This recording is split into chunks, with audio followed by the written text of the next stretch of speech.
Anda masih bersama kami dalam Kominfo Newsroom.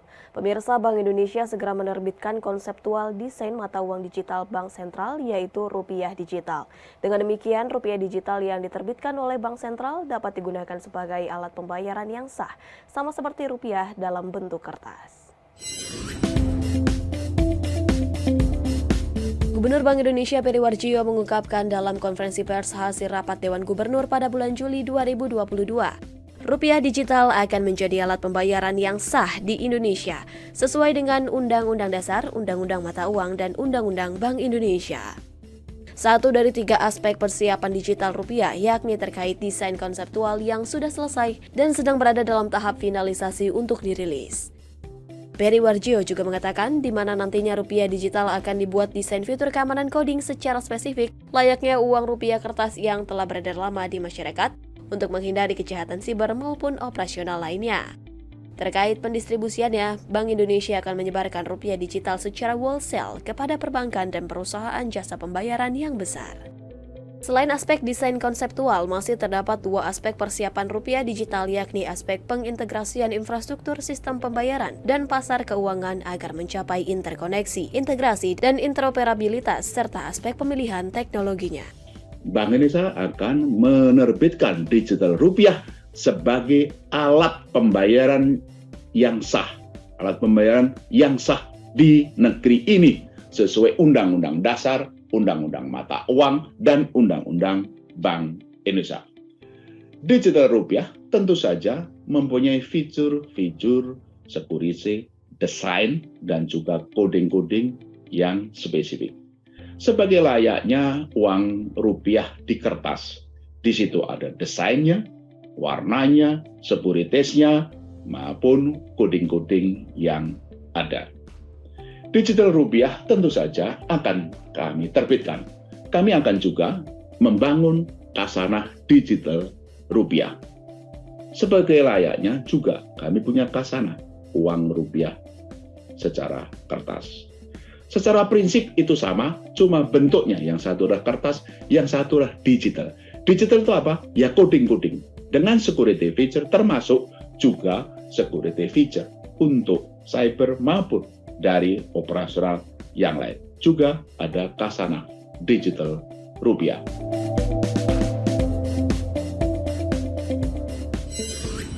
Berdasarkan hasil rapat Dewan Gubernur Bank Indonesia kembali menahan suku bunga acuannya di level 3,5%.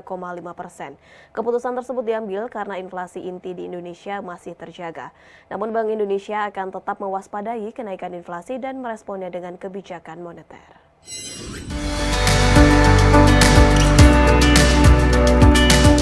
Bank Indonesia dalam rapat Dewan Gubernur BI Juli 2022 masih mempertahankan suku bunga acuan BI 7 Days Reverse Repo Rate di level 3,5% atau pada level terendahnya. Gubernur BI Peri Warjio mengatakan keputusan ini sejalan dengan perkiraan inflasi inti yang saat ini masih terjaga di tengah perlambatan ekonomi global terhadap pertumbuhan ekonomi dalam negeri.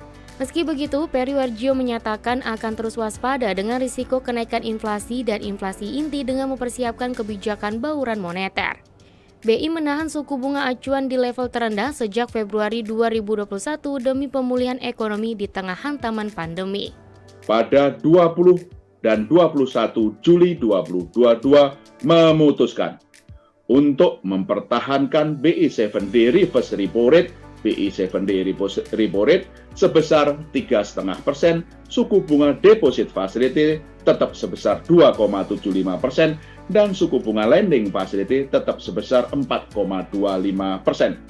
Keputusan ini konsisten dengan perakiraan inflasi inti yang masih terjaga di tengah risiko dampak perlambatan ekonomi global terhadap pertumbuhan ekonomi dalam negeri.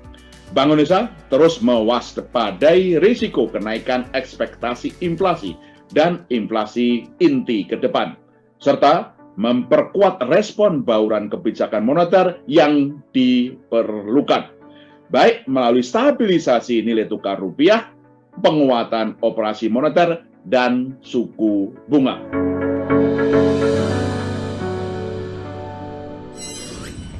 Sementara itu pemirsa merespon kondisi stagflasi, OJK mengantisipasi dan menanggulangi sedapat mungkin risiko dari dampak pelemahan perekonomian global dan peningkatan harga yang telah membawa perekonomian dunia dan kemungkinan dampaknya ke Indonesia.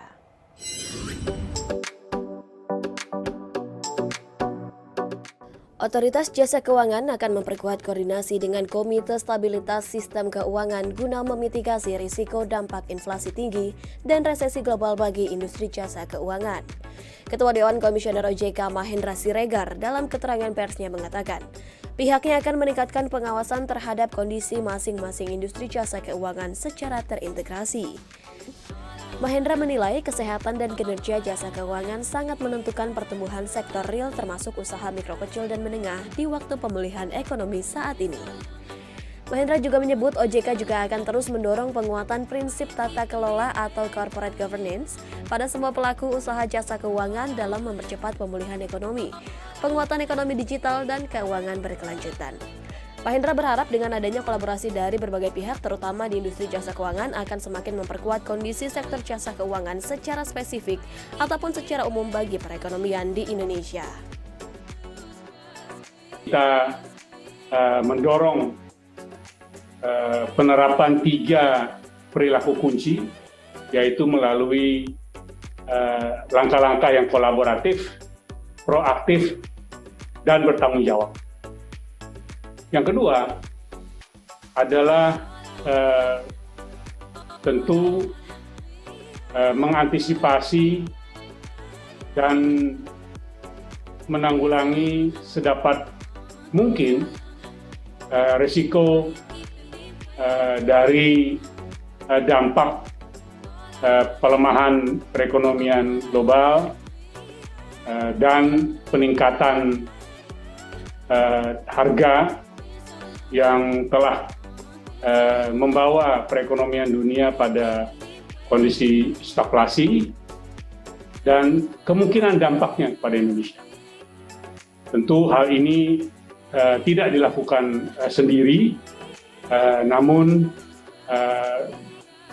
melaksanakannya dengan bersinergi dengan pemerintah, dengan Bank Indonesia, maupun tentunya dalam kerangka KSSK dengan LPS.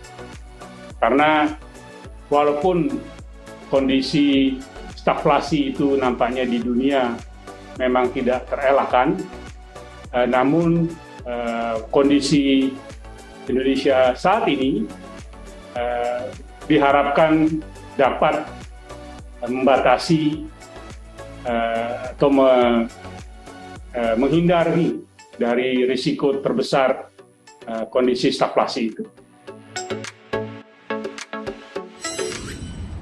Pemirsa, menyambut bulan imunisasi anak nasional tahap kedua yang berlangsung pada Agustus mendatang, Kementerian Kesehatan Republik Indonesia bersama 7 pemerintah daerah se-Jawa Bali berperan aktif untuk mendukung keberhasilan imunisasi anak.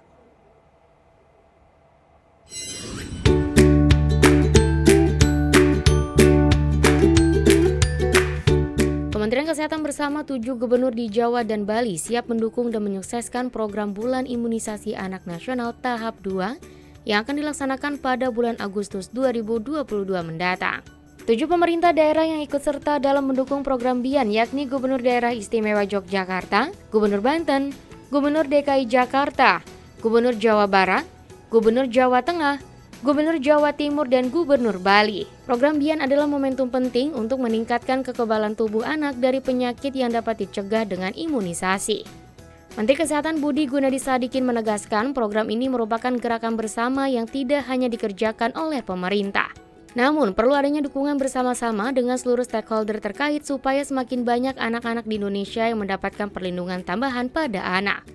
Menkes juga berharap dukungan ini akan terus diperkuat dan ditingkatkan hingga pelaksanaan imunisasi anak di tahun-tahun selanjutnya. Teman-teman di Jawa Bali, ini vaksinasi ini buat melindungi anak-anak kita supaya mereka nanti pada saat dewasa jadi orang yang lebih pintar, lebih sehat dari kita. Jadi yang punya adik-adik kecil diajar, yang punya anak-anak kecil jangan lupa diajar. Kalau yang punya kenalan ibu sama bapaknya belum vaksinasi, ajaknya diyakinkan. Indonesia kalau mau maju, anak-anaknya tersisa. Tolong ya, ajak teman-teman, ajak anak-anak.